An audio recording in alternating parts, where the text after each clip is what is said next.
ಎಲ್ಲ ಧ್ಯಾನ ಮಿತ್ರರಿಗೆ ಆತ್ಮಪೂರ್ವಕ ನಮಸ್ಕಾರಗಳು. ಗುರುಗಳಾದ ನಮ್ಮ ಶ್ರೀ ಪಿತಾಮಹ Patriji, PSSM, PMC, pyramid world foundation, pyramid valley ಎಲ್ಲ ಪಿರಮಿಡ್ ಮಾಸ್ಟರ್ಸ್ಗೆ ನಮಸ್ಕಾರ. ಇವತ್ತು ಧ್ಯಾನ 365 115ನೇ ಸೆಷನ್. ಇವತ್ತು ಹುಣ್ಣಿಮೆ ದಿವಸ. ಹುಣ್ಣಿಮೆ ದಿವಸಗಳಲ್ಲಿ ಧ್ಯಾನ ಮೌನ, ಧ್ಯಾನ ಮೌನ, ಧ್ಯಾನ ಮೌನ ಇವೆರಡು ನಾವು ಪ್ರಾಕ್ಟೀಸ್ ಮಾಡಬೇಕು. ಒಂದು ತಿಂಗಳಲ್ಲಿ ನಾವು ಪ್ರತಿದಿನ ಧ್ಯಾನ ಮಾಡಿದ್ರೆ ಎಷ್ಟು ಶಕ್ತಿ ಬರುತ್ತೋ ಅಷ್ಟೊಂದು ಶಕ್ತಿ ಒಂದೇ ದಿವಸದಲ್ಲಿ ಬರುತ್ತೆ. ಹುಣ್ಣಿಮೆ ದಿವಸಗಳು ಯಾವುದಕ್ಕೆ ನಾವು ಪ್ರಾಮುಖ್ಯತೆ ಕೊಡಬೇಕು ಅಂದರೆ ಧ್ಯಾನಕ್ಕೆ, ಮೌನಕ್ಕೆ ಕೊಡಬೇಕು. ಮೌನ ಅಂದರೆ ಸಂಪೂರ್ಣ ಮೌನ ಅಲ್ಲ, ಎಲ್ಲಿ ಬೇಕೋ ಮುಖ್ಯವಾದ ವಿಷಯಗಳಲ್ಲಿ 4 ಮಾತುಗಳಲ್ಲಿ 1 ಮಾತಲ್ಲಿ ಮಾತಾಡಬೇಕು. ಅಂತರ್ಮೌನ ಅನ್ನೋದು ಭಾಳ ಇಂಪಾರ್ಟೆಂಟ್. ಎಲ್ಲಿ ಬೇಕೋ ಅಲ್ಲಿ ಮಾತ್ರ ಕೆಲವೊಂದು ಪದಗಳಲ್ಲಿ ಎಕ್ಸ್ಪ್ರೆಸ್ ಮಾಡಿ ನಿಮ್ಮ ಒಳಗೆ ಪರಿಪೂರ್ಣ ಶೂನ್ಯ ಇರಬೇಕು.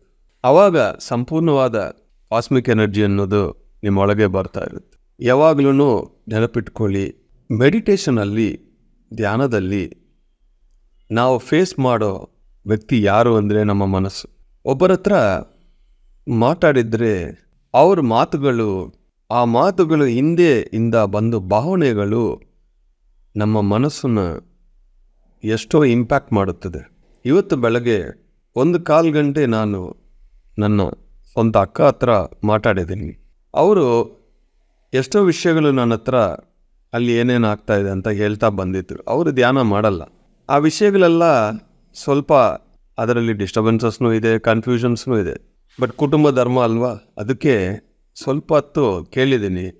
ಆಮೇಲೆ ಅವ್ರಿಗೆ ಹೇಳಿದ್ದೀನಿ, ಏನಾಗಬೇಕೋ ಅದು ಆಗುತ್ತದೆ. ಯಾವಾಗ ನಮಗೆ ಒಂದು ಕನ್ಫ್ಯೂಷನ್ ಇರುತ್ತೋ ಆವಾಗ ಮೌನದಲ್ಲಿ ಇರಬೇಕು. ಯಾವುದೇ ಒಂದು ಡೆಸಿಷನ್ ತಗೋಬಾರದು.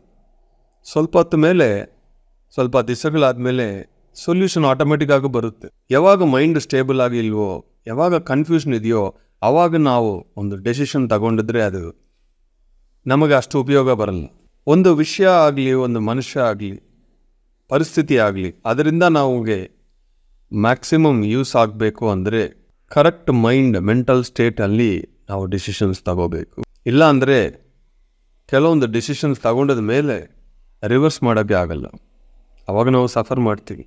ಯಾವುದೇ ಒಂದು ಮೈನರ್ ಆಗಲಿ, ಮೇಜರ್ ಡಿಸಿಷನ್ಸ್ ಆಗಲಿ ತಗೊಳ್ಳೋಕೆ ಮುಂಚೆ ಧ್ಯಾನ ಮಾಡಿ ಮನಸ್ಸನ್ನು ಶೂನ್ಯ ಮಾಡಿಕೊಂಡು ಸ್ಟೇಬಲ್ ಮಾಡಿ ಆವಾಗ ಏನು ಮಾಡಬೇಕೋ ನಮಗೆ ಗೊತ್ತಾಗುತ್ತೆ. ಯಾವಾಗಲೂ ನೆನಪಿಟ್ಕೊಳ್ಳಿ, ಬೇರೆಯೊಬ್ಬರ ಹತ್ರ ಜಗಳ, ಕಿರಿಕಿರಿ ಏನೂ ಬೇಡ. ಅವ್ರು ಏನೇ ಮಾಡಿದ್ರು, ಏನೇ ಮಾತಾಡಿದ್ರು ನೀವು ಏನು ಹೇಳಬೇಕು ಹೇಳಿಬಿಟ್ಟು ಮೌನದಲ್ಲಿ ಇರಿ.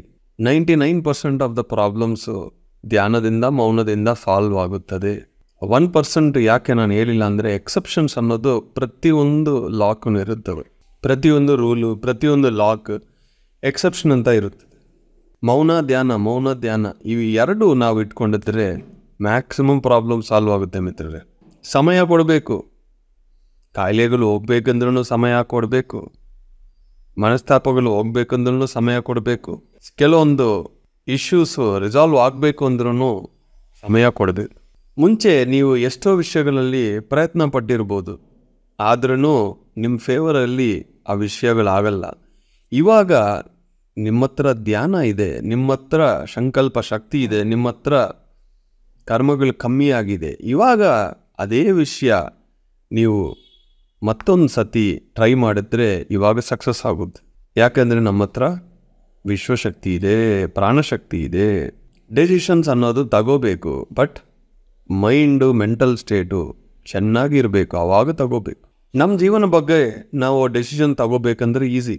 ಬಟ್ ಬೇರೊಬ್ಬರು ಇದ್ದಾರೋ ಅಂದರೆ ಅಲ್ಲಿ ಡೆಸಿಷನ್ ತಗೊಳ್ಳೋಕೆ ಮುಂಚೆ 100 ಸತಿ ಯೋಚನೆ ಮಾಡಿ, ಧ್ಯಾನ ಮಾಡಿ. ಇಂಟ್ಯೂಷನಿಂದ ನಮಗೆ ಮೆಸೇಜಸ್ ಬಂದಿದ್ದರೆ ಯಾರ ಮೇಲೂ ನಮಗೆ ಡಿಪೆಂಡೆನ್ಸಿ ಬೇಡ. ನಾವು ಒಬ್ಬರ ಹತ್ರ ಹೋಗ್ತಾ ಇದ್ದೀರಿ ಅಂದರೆ ಒಂದು ಒಪಿನಿಯನ್ಗೋಸ್ಕರ ಹೋಗ್ಬೋದು. ಎಕ್ಸ್ಪರ್ಟ್ಸ್ ಹತ್ರ ಹೋಗಿ ಒಪಿನಿಯನ್ ತಗೊಳ್ಳಿ. ಡೆಸಿಷನ್ಸ್ ನೀವೇ ತಗೋಬೇಕು. ಆವಾಗ ನಮಗೆ ಯಾರ ಮೇಲೂ ಕಂಪ್ಲೇಂಟ್ಸ್ ಇರಲ್ಲ.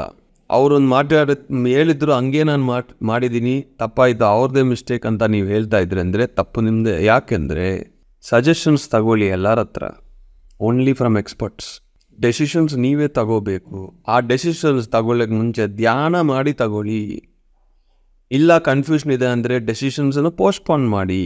ಯಾಕೆ ಇದೆಲ್ಲ ಮಾಡಬೇಕು ಅಂದರೆ ಮನಃಶಾಂತಿಗೋಸ್ಕರ. ನಾವು ಯಾವುದೇ ಒಂದು ಡೆಸಿಷನ್ ಲೈಫಲ್ಲಿ ತಗೊಂಡಿದ್ರು ಅದು ಮತ್ತೆ ಮತ್ತೆ ನಮ್ಮನ್ನು ಟ್ರಬಲ್ ಮಾಡಬಾರ್ದು, ಬೇರೊಬ್ಬರನ್ನ ಟ್ರಬಲ್ ಮಾಡಬಾರ್ದು. ಕರ್ಮ ಅನ್ನೋದು ಒಂದು ತುಂಬ ಸೆನ್ಸಿಟಿವ್ ಸಬ್ಜೆಕ್ಟ್. ಈ ಕರ್ಮ ಕರೆಕ್ಟಾಗಿ ನಮ್ಗೆ ಅರ್ಥ ಆಗಿಲ್ಲ ಅಂದರೆ ಪ್ರಾಬ್ಲಮ್ ಆಗುತ್ತದೆ. ಅದು ಮತ್ತೆ ಮತ್ತೆ ಪುನರಪಿ ಮರಣಂ ಪುನರಪಿ ಜನನಂ ಆಗುತ್ತದೆ. ಒಬ್ಬರ ಹತ್ರ ನಾವು ಹೋಗಿ ಪಾಸ್ಟ್ ಲೈಫ್ಸ್ ಅಂದರೆ ಹಿಂದಿನ ಜನ್ಮ ಅನ್ನೋದು ನೀವು ನಂಬ್ತೀರಾ ಅಂತ ಕೇಳಿ, ಅವ್ರು ಎಸ್ ಅಂದರೆ ಅವ್ರಿಗೆ ಕರ್ಮ ಅನ್ನೋ ವಿಷಯ ಈಸಿಯಾಗಿ ಅರ್ಥ ಆಗುತ್ತದೆ, ಧ್ಯಾನನೂ ಅರ್ಥ ಆಗುತ್ತೆ. ಹಿಂದಿನ ಜನ್ಮ ಮುಂದಿನ ಜನ್ಮನೇ ಇಲ್ಲ, ಒಂದೇ ಜನ್ಮ ತಗೊಳ್ಳೋದು, ಮುಗಿಸ್ಬಿಟ್ಟೋದು, ಹೋಗೋದು ಅಷ್ಟೇ, ಬೇರೆ ಏನಿಲ್ಲ ಅಂತ ಹೇಳ್ತಾರೆ. ಅವ್ರಿಗೆ ಸೈಂಟಿಫಿಕ್ ನಾಲೆಡ್ಜ್ ಇಲ್ಲ, ಸ್ಪಿರಿಚುವಲ್ ಸೈನ್ಸಲ್ಲಿ ಅವ್ರಿಗೆ ಶೂನ್ಯ. ಅವ್ರ ಹತ್ರ ನೀವು ಕರ್ಮ ಬಗ್ಗೆ ಮಾತಾಡಿದ್ರೂ ಕೇಳಲ್ಲ, ಧ್ಯಾನ ಬಗ್ಗೆ ಮಾತಾಡಿದ್ರೂ ಕೇಳಲ್ಲ. ಯಾಕಂದರೆ ಆ ಮೈಂಡಲ್ಲಿ ಫಿಕ್ಸ್ ಮಾಡಿಬಿಟ್ರು ಈ ಕಣ್ಣಿಗೆ ಏನು ಕಾಣಿಸೋದೋ ಅದೇ ನಿಜ ಅಂತ. ಅವ್ರಿಗೆ ಮೂರನೇ ಕಣ್ಣು ಬಗ್ಗೆ ಗೊತ್ತಾಗಲ್ಲ, ಅಸ್ಟ್ರಲ್ ಬಾಡಿ ಬಗ್ಗೆ ಗೊತ್ತಾಗಲ್ಲ, ಹಿಂದಿನ ಜನ್ಮಗಳ ಬಗ್ಗೆ ಗೊತ್ತಾಗಲ್ಲ. ಅವರು ತಗೊಳ್ಳೋಕೆ ರೆಡಿ ಆಗಿಲ್ಲ.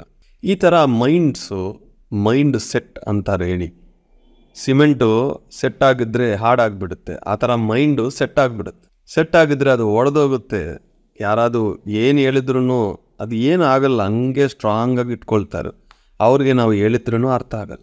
Don't waste your time with such people. ಯಾರು ರೆಡಿ ಇದ್ದಾರೋ ಅವ್ರಿಗೆ ಹೇಳಿ. ಧ್ಯಾನ ಎಲ್ಲರಿಗೂ ಅಲ್ಲ, ಆ ಮೈಂಡ್ ರೆಡಿ ಇರಬೇಕು, 5 ಚಕ್ರ ದಾಟಬೇಕು. ಒಬ್ಬರಿಗೆ ನೀವು ಸಹಾಯ ಮಾಡಬೇಕು ಅಂದರೆ ಯೋಚನೆ ಮಾಡಿ, ಅದು ಕರ್ಮ ಸಿದ್ಧಾಂತದಲ್ಲಿ ಬರುತ್ತಾ ಇಲ್ವೋ ಅಂತ ನೋಡಿ ಮಾಡಿ. ಯಾಕೆಂದರೆ ಒಬ್ಬರು ಕೆಲವೊಂದು ಲೆಸನ್ಸ್ ಕಲಿಯೋಕ್ಕೆ ಆ ಸೋಲ್ ವೆಯ್ಟ್ ಮಾಡ್ತಾ ಇರುತ್ತದೆ. ನೀವು ಇಂಟರ್ಫಿಯರ್ ಮಾಡಿ ಸಪೋರ್ಟ್ ಮಾಡಿಬಿಟ್ರೆ ಅಲ್ಲಿ ಆ ಲೆಸನ್ಸ್ ಪೋಸ್ಟ್ಪೋನ್ ಆಗುತ್ತದೆ, ಅವರು ಮತ್ತೆ ಜನ್ಮ ತಗೊಳ್ತಾರೋ. ಅದಕ್ಕೆ ಕಾರಣ ನೀವು ಆ ಕರ್ಮ ಅನುಭವಿಸ್ಬೇಕು. ಕರ್ಮ ಸಿದ್ಧಾಂತ ಅರ್ಥ ಆಗಬೇಕು. ಯಾವುದೇ ಒಬ್ಬರಿಗೆ ಹೆಲ್ಪ್ ಮಾಡಬೇಕು ಅಂದರೆ ಅದು ಹೆಲ್ಪಾ ಡಿಪೆಂಡೆನ್ಸಿ ಕ್ರಿಯೇಟ್ ಮಾಡ್ತಾ ಇದ್ದನ್ನು ನೋಡ್ಕೋಬೇಕು. ಹೆಲ್ಪ್ ಒಳ್ಳೆಯದೇ, ಬಟ್ ಯಾವ ಟೈಮಲ್ಲಿ ಮಾಡಬೇಕು. ಮಕ್ಕಳು ಹೆಲ್ಪ್ ಕೇಳ್ತಾರೆ, ಹೋಮ್ವರ್ಕ್ಗೆ ಮಾಡಿಕೊಡ್ತೀರಾ? ಮಾಡಿಕೊಟ್ಟಿದ್ರೆ ಅವ್ರಿಗೆ ಬರಲ್ಲ, ಹೋಮ್ವರ್ಕ್ ಕಂಪ್ಲೀಟ್ ಆಗುತ್ತೆ. ಮತ್ತು ಸಮಾಜದಲ್ಲಿ ನಾಳೆ ಅವ್ರಿಗೆ ಬರೆಯೋಕ್ಕೆ ಬರಲ್ಲ, ಓದೋಕ್ಕೆ ಬರಲ್ಲ. ದೊಡ್ಡವನಾದ್ಮೇಲೆ ಅವ್ರು ಹೇಳ್ತಾರೆ, ನೀವು ನಮ್ಮ ಲೈಫ್ ಟೋಟಲ್ ಡ್ಯಾಮೇಜ್ ಮಾಡಿಬಿಟ್ವಿ, ನನ್ನ ಹೋಮ್ವರ್ಕ್ಲ ನೀವು ಮಾಡಿದ್ಯಾ. ಸೊ ಆ ಥರ ಎಷ್ಟೋ ಜನ ಬರ್ತಾರೋ, ಹೀಲಿಂಗ್ ಮಾಡಿ ನನಗೆ ಇದು ನೋಡಿ ಹೇಳಿ, ಅದು ನೋಡಿ ಹೇಳಿ. ಯಾವುದೇ ಒಂದು ನೀವು ಮಾತಾಡಬೇಕಂದ್ರೂ, ಯಾವುದೇ ಒಂದು ನೀವು ಮಾಡಬೇಕಂದ್ರೂ, ಯಾವುದೇ ಒಂದು ಆಲೋಚನೆ ಬರಬೇಕಂದ್ರೂ ಮೈಂಡು ಮೆಂಟಲ್ ಸ್ಟೇಟು ನಿಮಗೆ ಸ್ಟೇಬಲ್ ಆಗಿ ಇರಬೇಕು. ಧ್ಯಾನ ಮಾಡಿ ಡೆಸಿಷನ್ ತಗೊಳ್ಳಿ, ಧ್ಯಾನ ಮಾಡಿ ಆಲೋಚನೆ ಮಾಡಿ, ಧ್ಯಾನ ಮಾಡಿ ಒಂದು ಆ್ಯಕ್ಷನ್ ಮಾಡಿ. ಆವಾಗ ಎಲ್ಲ ವಿಷಯಗಳಲ್ಲೂ ಬ್ಯಾಲೆನ್ಸ್ ಇರುತ್ತದೆ, ಸಂಪೂರ್ಣವಾಗಿ ಸೊಲ್ಯೂಷನ್ ಸಿಗುತ್ತದೆ. ಕನ್ಫ್ಯೂಷನ್ ಇದೆ ಅಂದರೆ ಬಿ ಇನ್ ಸೈಲೆನ್ಸ್. ಆಮೇಲೆ ಹೇಳ್ತೀನಿ, ಇನ್ನೂ ಬಂದಿಲ್ಲ ಅಂತ ಹೇಳಿ ಅಷ್ಟೇ. ಕನ್ಫ್ಯೂಷನಲ್ಲಿ ನಾವು ಒಂದು ಡೆಸಿಷನ್ ತಗೊಂಡಿದ್ರೆ ಅದು ರಿಪೇರ್ ಮಾಡೋಕ್ಕೆ ಮತ್ತೆ ತುಂಬ ಟೈಮ್ ಆಗಿಬಿಡುತ್ತೆ. 100 ಸತಿ 1000 ಸತಿ ಯೋಚನೆ ಮಾಡಿ ಧ್ಯಾನ ಮಾಡಿ, ಬಟ್ ಬಾಯಿಂದ ಬಂದಿದ್ದರೆ ಫೈನಲ್ ಆಗಬೇಕು. Thank you very much my dear masters.